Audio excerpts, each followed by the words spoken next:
Hello everyone and welcome back to coding by Shailaja. इन द previous video हमने सीखा था कि जनरेटिव एआई असल में होती क्या है। तो normal definition, normal detail about generative AI was discussed in that video. और अब जनरेटिव एआई को यूज़ कैसे करते हैं, उसका जो दूसरा लेवल होगा उसको बोलते हैं प्रॉम्प्ट इंजीनियरिंग। बहुत सी बार आपने सुना होगा प्रॉम्प्ट इंजीनियरिंग कोई चीज़ होती है and you guys must be thinking what is the hell is this. तो कुछ नहीं है, बिल्कुल जैसे प्रॉम्प्ट वो होता है जो हम एक मैसेज लिखते हैं in generative AI message box, that is called prompt. But in this video I am going to teach you all कि वो मैसेजिंग भी कैसे करते हैं, वो बात कैसे करते हैं उस टूल के साथ कि आपको एक सही रिजल्ट निकल के मिले। Now the thing is AI is brilliant but it can't read your mind.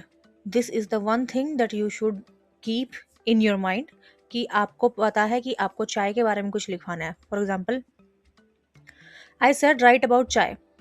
So what will ChatGPT or generative AI or any other generative AI tool do? It will tell us कि चाय ना असल में इस time पे सबसे पहले बनी थी, फिर चाय के इतने सारे फ्लेवर्स होते हैं। चाय क्या, आप चाय की रेसिपी अगर जानना चाहते हो तो मैं आपको रेसिपी बता देता हूँ। मोस्ट ऑफ द इंडिया में जो है वो चाय यहाँ से इम्पोर्ट, यहाँ से एक्सपोर्ट होती है बहुत ज़्यादा। ये सारी डिटेल्स वो दे देगा। But is this all we wanted to know? No, we wanted to, like, let's say we wanted a funny poem, four-liner funny poem on chai. Then generative AI tool will give us a right output. Now there are 3 points listed in this PPT. The first one is super smart it is, and it has zero common sense. Okay, it need explicit guidance. ऐसे लेके चलो AI को कि वो एक छोटा सा बच्चा ही है, उसको कॉमन सेंस, सार्केज्म समझ नहीं आता, गुस्सा समझ नहीं आता। आपको बताना पड़ेगा कि आप सार्केस्टिक हो या गुस्से में हो, या फिर आपको कॉमन सेंस देखना है इसके अंदर, आपको इसको बताना पड़ेगा।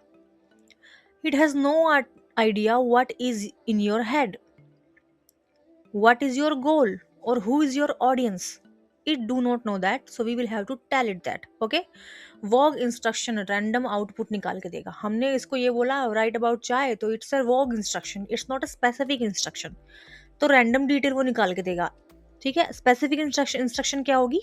वही है, funny four liner English poem about cutting chai, that will be a specific instruction. Alright, next one is what is a prompt. Okay, हमने इतनी लंबी बात तो कर दी, प्रॉम्प्ट इंजीनियरिंग मैंने नाम भी रख दिया इसका। प्रॉम्प्ट होता क्या है? Prompt is the instruction you give to AI. It's not a code, it's just a normal language. आपने चैट जीपीटी इस्तेमाल किया, आपने उससे पूछा कि मुझे जाना है लोधी गार्डन, मैं रहती हूँ इस लोकेशन में, तो मैं कौन से मेट्रो स्टेशन पे, नियरेस्ट जो मेट्रो स्टेशन होगा उस पर उतरूँ। अब जो चैट जीपीटी है या फिर परप्लेक्सिटी या फिर जो जनरेटिव एआई टूल्स हैं, they are smart enough to tell you कि आपको कौन से गेट से एग्जिट करना चाहिए, ताकि आप सबसे आसानी से वहां पे पहुंच सके। ये सारी बातें उसको पता है, बट आपको उससे पूछनी पड़ेंगी। और वो कैसे पूछोगी? लिख के। ठीक है, गूगल पे आप सर्च करते हो, गूगल मैप आपने खोला, आपने उस पर लिखा nearest petrol pump, it will tell you about the nearest petrol pump. Okay, but when you went to ChatGPT and you told that कि मैं इस लोकेशन पे रहती हूँ and now I want the nearest petrol pump, तो वो आपको 600 metre, 200 metre, 300 metre हर लोकेशन का बता देगा। वो बताएगा, लेकिन वो ये भी बताएगा कि यहाँ पे इस टाइम पे क्राउड ज़्यादा होता है या क्राउड कम होता है, based on the total searches या फिर total traffic that is happening on Google maps.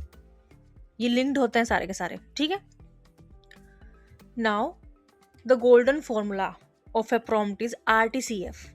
इसको याद रखिएगा। पहला होता है रोल क्लियर होना चाहिए कि करना क्या है एआई को, आप करवाना क्या चाहते हो। क्या आप इसको एज अ राइटर यूज करना चाहते हो, एज अ कोडर यूज करना चाहते हो, एज अ टीचर यूज करना चाहते हो? Then your task should be clear. The T is for task. If it is a writer, then what do you want? Do you want it to write a novel for you, a play for you, a normal script writing, a poem, whatever, a jingle, a song, whatever you want? That is the task. And then context. Do you want the song to be a sad version, a rock version, a happy version, a like food के related jingle है आपका, या फिर Colgate से related jingle है आपका? वो आपको कॉन्टेक्स्ट इसका क्लियर करना पड़ेगा। And the format, how long do you want the output to be, what should be the quantity of characters you want in the output? आपने जब बोला कि मुझे 4 लाइन की एक कविता लिख दो कटिंग चाय के ऊपर, तो आपने स्पेसिफाई किया फॉर्मेट उसका 4 लाइन और एक कविता, ठीक है? रोल और टास्क के साथ जब कॉन्टेस्ट क्लियर होता है और उसके साथ एक सही फॉर्मेट जाता है, तभी आपका एक परफेक्ट प्रॉम्प्ट बनता है। फॉर एग्जाम्पल, अगर आप मेट्रो से निकले हो और आपने उससे पूछा वेयर इज लोधी गार्डन, तो वो आपको क्या बताएगा कि लोधी गार्डन कहाँ पे है? उसको ये थोड़ी पता आप मेट्रो स्टेशन पे खड़े हो। आप उसको ये बताओगे कि मैं मेट्रो स्टेशन पे खड़ा हूँ, अब मुझे इस टाइम तक पहुंचना है, मुझे बताओ मैं कौन से गेट से एग्जिट लूं। तब जाके वो आपको एक सही आउटपुट देगा। Now same AI different prompt and totally different output. ये कैसे होता है ये मैंने आपको समझाया। वही राइट अबाउट चाय, आपने लिखा ये चैट जीपीटी के अंदर राइट अबाउट चाय, ठीक है? आपने नॉर्मल प्रॉम्प्ट दिया, उसने एक डिफरेंट आउटपुट आपको निकाल के दिया। अब आपने प्रॉम्प्ट चेंज किया कि right 4 lines, 4 poem, 4 a poem with 4 lines, it should be funny and it should be about cutting chai. Then the prompt is different and the AI tool is same but the output will be different. अब आपने bad prompt क्या डाला है screen पर देखिए। Bad prompt है you type write about chai, ठीक है? What you get a boring generic essay from Wikipedia, not usable for post or reel, waste 1 credit per time. Generative AI credits पे काम करता है। आप लोगों ने क्लाउड के बारे में सुना होगा, क्लाउड क्रेडिट्स के बारे में सुना होगा, टोकन्स के बारे में सुना होगा, है ना? जब आप चैट जीपीटी चलाते हो और आप एक स्पेसिफिक लिमिट क्रॉस कर जाते हो चैट करने की, तो वो आपका चैट वहीं की वहीं रोक देता है, बोलता है आपकी लिमिट रीसेट होगी इतने बजे। तो जनरेटिव एआई वर्ड्स में बात नहीं करता, वो जनरेटिव एआई टोकन्स या फिर क्रेडिट्स में बात करता है। 11 लैब्स में अगर मेरे पास 10,000 फ्री टोकन्स हैं और मैंने 1100 वर्ड्स का एक स्क्रिप्ट उसको दिया to convert that into a audio, तो मेरे 1100 टोकन खत्म हो जाएंगे और अब मेरे पास बचेंगे 7,900 कुछ, ठीक है? इस तरह मेरे टोकन खत्म हो जाएंगे। तो जो जनरेटिव एआई या क्लाउड एआई या जो भी है हमारे टूल्स, ये सब टोकन और क्रेडिट्स की भाषा में बात करते हैं। इनके लिए आपका दिया हुआ एक वर्ड एक टोकन होता है या फिर एक कैरेक्टर एक टोकन होता है, ये डिफाइन करे जाते हैं रूल्स आगे से, ठीक है? Now what is a good prompt? You are a poet, write a 4 line funny poem about cutting chai. Cutting chai के ऊपर पोएम लिखना is your task for Mumbai locals, ठीक है? Then this is the context that is clear and in English with emojis, so this will be a format. अब आपको मिला एक specific fun tapri vibe, ready to post content and matches audience plus format instantly, okay? same AI magic output। अब आपको दूसरा prompt लिखने की जरूरत है ही नहीं। जब आपने पहला वाला बेकार prompt लिखा तो आपका एक क्रेडिट वेस्ट हो गया। जब आपने क्लियर prompt लिखा तो आपका एक क्रेडिट जो वेस्ट नहीं हुआ और आउटपुट भी सही मिल गया। तो अब आपके पास राइट बैलेंस रिमेन्ड है, आप उस बैलेंस से अपना फर्दर काम कर सकते हो। Now trick is be specific, specificity is a super power. जो हमने पीछे देखा, हमारे पास क्रेडिट्स हैं, हम उसको वेस्ट क्यों करें जब हमारे पास दिन की लिमिट ही इतनी है? हम आधे घंटे में खराब तो नहीं कर सकते ना उसको, हम उसको इस तरीके से इस्तेमाल करें कि हमारे उस आधे घंटे में पूरे दिन का काम खत्म हो जाए।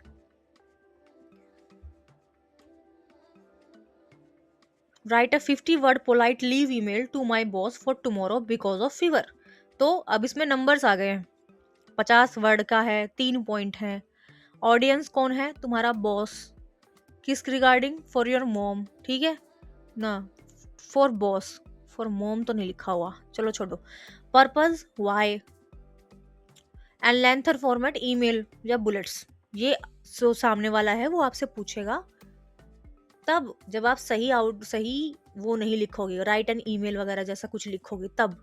लेकिन अगर आपने स्पेसिफिक लिखा कि मेरे को ये चाहिए, तो उसके पास इन सब के लिए डाउट्स रहेंगे ही नहीं और आपका एक सही आउटपुट आएगा। And writing a right prompt is actually a super power because you will work faster than other people. Your output will be much clear, much crisp, much detailed, और जो आपको चाहिए वो निकलेगा।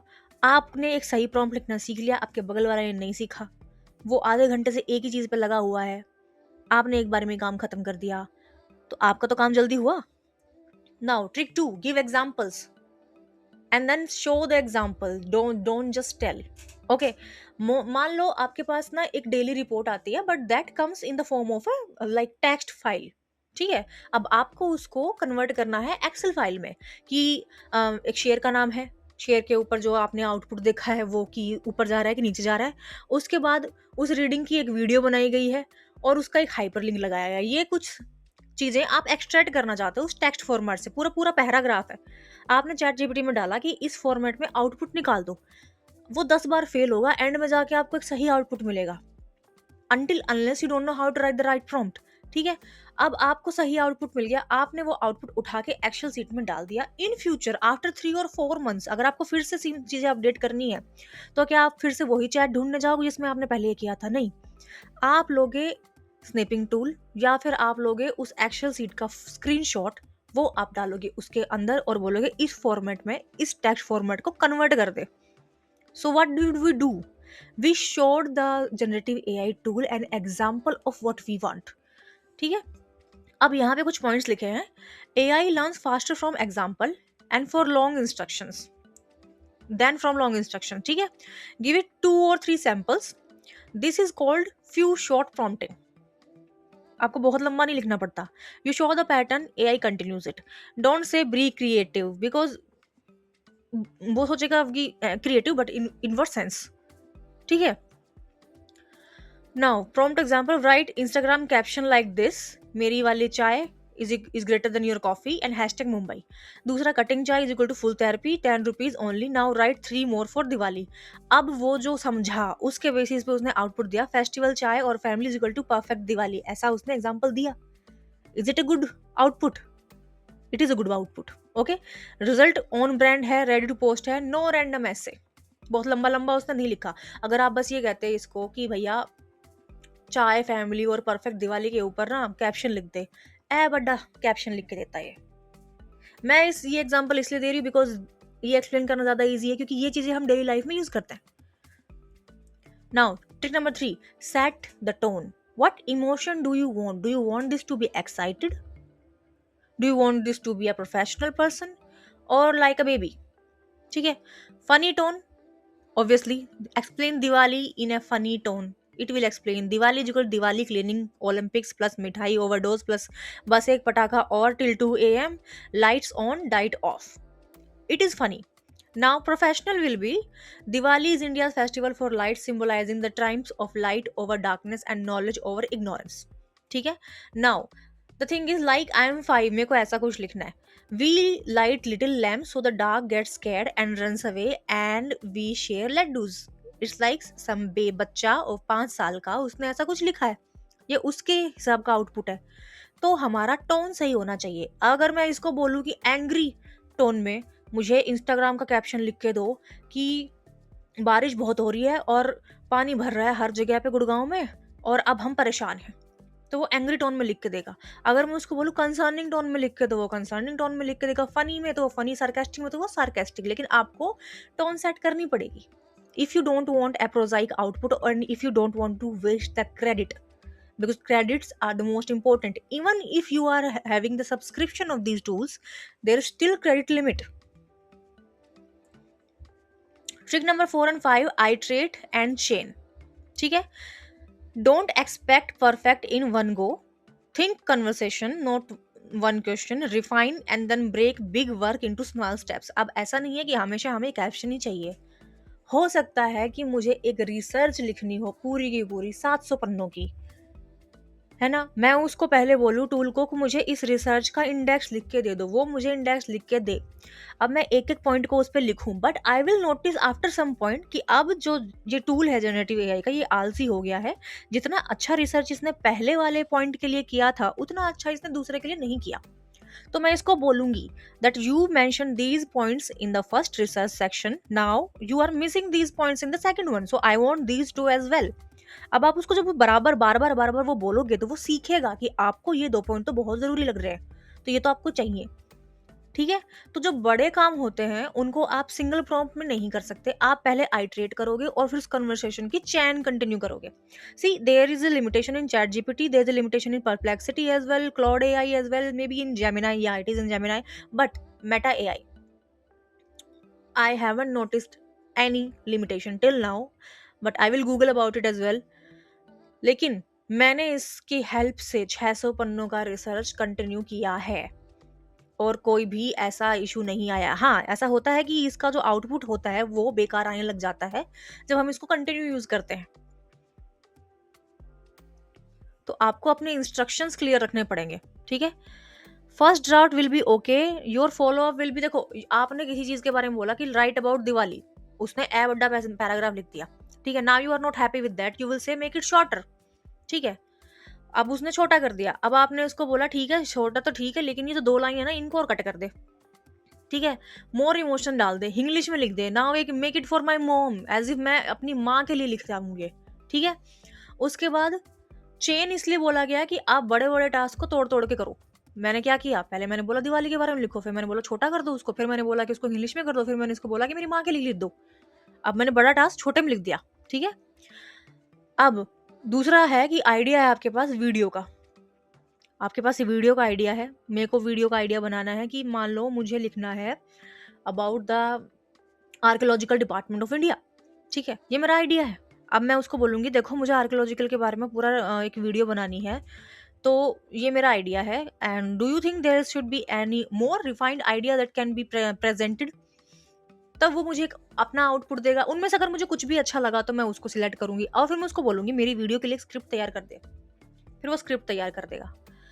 उसके बाद मैं उसको बोलूंगी रिफाइन भी कर दे, फिर वो रिफाइन भी कर देगा। फिर मैं बोलूंगी कि ये ना इमोशन इसमें क्यूरियोसिटी वाला डाल दे, ऐसा हो कि सामने वाले को क्यूरियोसिटी जगे, तो वो उस हिसाब से लिख देगा, ठीक है। तो मैंने टास्क को छोटे से बड़े, बड़े से और छोटे ऐसे तोड़ तोड़ के लिखा है। नाउ 5 डेडली मिस्टेक जो नॉर्मल लोग करते हैं और फिर बोलते हैं कि क्या है एआई, कुछ भी नहीं है एआई, ये देखो एआई को तो कुछ आता ही नहीं है।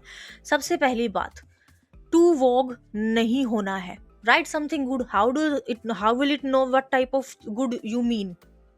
Something good what, good morning का मैसेज, गुड इवनिंग का मैसेज, या फिर एक अच्छी पोएम, क्या चाहिए आपको। तो क्लियर नहीं है, टू वोग नहीं होना है। 10 टास्क एट वंस,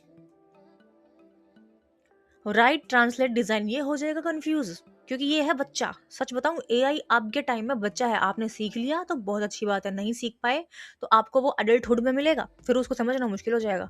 तो आप इसको 10 टास्क एक साथ नहीं देंगे, हमने पीछे ही पढ़ा है कि हम आइटरेट एंड चैन करेंगे। हम अपने टास्क को एज अ चेन लिखेंगे, पहले एक बताया, फिर दूसरा बताया, फिर तीसरा बताया, फिर चौथा बताया, इस तरीके से हमारा आउटपुट सही निकलेगा। क्रेडिट्स बचाने के चक्कर में आउटपुट खराब नहीं करना है। नो कॉन्टेक्स्ट, कोई कॉन्टेक्स्ट ही नहीं है कि किस लिए लिखना है, क्यों लिखना है, किस बारे में लिखना है, ये भी नहीं बताया हमने उसको। ब्लाइंड कॉपी पेस्ट, हमने उससे पूछा, इसने हमें बताया, हमने उठा के अपने आउटपुट में दिखा दिया। सामने वाले मैनेजर ने कहा ये क्या है, ये मांगा मैंने तुमसे, तो ये हमारी गलती हो गई, ठीक है। दूसरा ये हो सकता है कि हमने एक जगह पे चीज देखी, हमारे मैनेजर ने कहा इसके बारे में देखो, अब हमने पूरा का पूरा उठा के अपलोड कर दिया। हमारे पास लिमिट है, मान लो 5 MB की लिमिट है अभी, अगर आपके पास फ्री वर्जन हो, 5 MB की लिमिट है मेरे पास और मैं 2 बार ही एनालिसिस कर सकती हूँ फ्री वर्जन के अंदर। मैंने पूरा उठा के उस पर डाल दिया और मैंने बोला ये कर दे। अब उसको ना कॉलम्स के बारे में पता है, ना टेबल्स के बारे में पता है, ना ये चीज है किस बारे में, तो वो उसको पढ़ेगा, 2 बार ही पढ़ेगा, तीसरी बार में बोल देगा लिमिट रीच होगी तुम्हारी। तो तुम्हें स्पेसिफिक चीजें उठा के डालनी पड़ेंगी जिससे आपका आउटपुट सही निकले, किस चीज के ऊपर तुम्हारा रिजल्ट सही आएगा वो तुम्हें खुद के दिमाग से देखना पड़ेगा। पूरी तरह अगर एआई पे डिपेंड होते हो तो वो बेवकूफी होगी। अभी के टाइम में अगर पूरी तरह एआई पे डिपेंड होते हो तो, because this thing is still into evolutionary stage, okay. Quit after 1 try, आपने उसको बोला write something good and it said कि क्या क्या लिखूं something good, what do you want to know, and you said कि हे कितना बेवकूफ है ये टूल, इसको तो कुछ भी नहीं आता, मैं नहीं यूज कर रहा इसे, ये तो बेवकूफी हुई ना। टूल को क्या पता कि आपको क्या चाहिए। तो एक ट्राई में ही क्विट नहीं करना है, आपको ट्राई करते रहना, बिकॉज आपके एक्शन से ही आपका एआई टूल आपके बारे में सीखेगा, because it does use machine learning. Okay, machine learning यही होता है कि अगर उसको कोई रिपीटेड टास्क दिया जा रहा हो, अगर कोई इंफॉर्मेशन फेड की जा रही हो तो वो उसी से ही सीखेगा, खुद के दिए हुए आउटपुट से भी सीखेगा। नाउ हैंड्स ऑन ट्राई आप लोगों के लिए है। 2 प्रॉम्प्ट होंगे, आप अपना मोबाइल में भी खोल सकते हो इसको, मैं मेटा एआई खोल के देख लेती हूँ अपना मेटा एआई, ठीक है।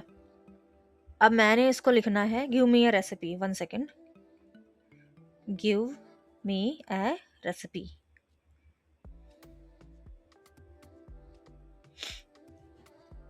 ये मेरा पहला टास्क है, ये मैंने रन किया। Wait, preparing a night recipe, Delhi friendly dinner plan. It knows Delhi friendly, it knows about night because it knows the time as well. Butter chili paneer rice. आज एकादशी है, आज हम राइस खाएंगे ही नहीं। मैंने इसको बताया कि आज एकादशी है, हम राइस खाएंगे नहीं, नहीं ना, बिकॉज मेरा प्रॉम्प्ट बहुत ही वॉग था। अब मुझे लिखना है you are in Delhi, home chef, give me 10 minute bread pakora recipe, ठीक है, for bachelors with no oven, and number step with ingredient first. ये मैंने इसको लिखा तो ये मुझे सही आउटपुट निकाल के दे देगा, ठीक है। ये आप अपने फ़ोन में ट्राई करो। मेटा एआई का ये है कि आपको इसको अपने सोशल मीडिया से कनेक्ट करना पड़ेगा, या मोबाइल नंबर से, या फिर जीमेल आईडी से। एंड मेटा एआई जो अब तक मैंने देखा है, हाँ ये बेवकूफ़ है as compare to other tools, but इसमें लिमिट नहीं है। नाउ प्रॉम्प्ट लाइब्रेरी मैं आपको बता देती हूँ कि करना कैसे है। For emails you are going to write you are my professional assistant, ठीक है। Write a polite follow-up email for this person about this in under 80 words and friendly tone होनी चाहिए। आपको फॉलो अप करना है subscription payment के लिए, या फिर रीसब्सक्रिप्शन के लिए, या फिर आपने कोई चीज़ बेची है, या फिर आपने आपको किसी ने कोई चीज़ बेची है। ऐसे में आप जो कन्वर्सेशन करते हो पोलाइट सा, उसके लिए आपने इसको बोला है। अब लर्निंग के लिए दूसरा प्रॉम्प्ट है explain this topic like I am a 10 year old। एंड फिर मुझे ना, अब मेरा इंटरेस्ट अगर है किचन की चीज़ों में, मेरा इंटरेस्ट किचन की चीज़ों में नहीं है, मेरा इंटरेस्ट ज़्यादा तक एस्ट्रोफिजिक्स के अंदर है, तो मैं उसका एग्जाम्पल दूंगी, ठीक है। But this is an example just, ठीक है। I am a 10 year old using a kitchen analogy in 3 bullet point. मुझे बता दो कि ये टॉपिक करता क्या, काम क्या करता है, ठीक है। अब कंटेंट के लिए मैंने इसको बोला give me 5 catchy hook for my video on this topic for Indian moms in English under 12 words each. Hook चाहिए 12 वर्ड के, ठीक है। और अब मैं चाहती हूँ कि मेरे पास बहुत बड़ी फाइल है, उसका मैं समराइजिंग करवा दूँ। तो समराइजिंग के लिए मैं लिखूंगी summarise this text in 3 bullet points with emoji, keep only key action items. So this is what I thought will be a right prompt for these actions. You can think of anything, you can write of anything। और ये नहीं है कि आप एक ही tool इस्तेमाल करो, आप एक साथ सारे इस्तेमाल करो ताकि आप पूरे दिन बिजी रह सको, ठीक है। Now if you have done these things you are speaking AI's language, ठीक है ना। कोई कोडिंग की जरूरत है, क्लियर वर्ड्स हैं, remember this and you will always get better answer than 90% of people, ठीक है। सबसे पहले प्रॉम्प्ट जाएगा, क्लियर इंस्ट्रक्शन होने चाहिए, गोल्डन फॉर्मूला है, रोल क्लियर होना चाहिए, टास्क क्लियर होना चाहिए, कंटेक्स्ट क्लियर होना चाहिए, फॉर्मेट क्लियर होना चाहिए। और फिर 5 ट्रिक जो मैंने सिखाई है, be specific, give examples, set a tone, iterate and then chain, ठीक है। Now this is all that I had for this class, and I really hope you guys learned something. Level 2 is complete, and tomorrow maybe there will be level 3, and I'm also working on Python live questions scenario. They won't be live, of course I will be solving them on the screen and then recording the video and then sharing with you. So I hope you guys have subscribed to my channel, and if not then please do subscribe and like my channel. And for a regular update click on the bell icon, and all the very best. Bye bye.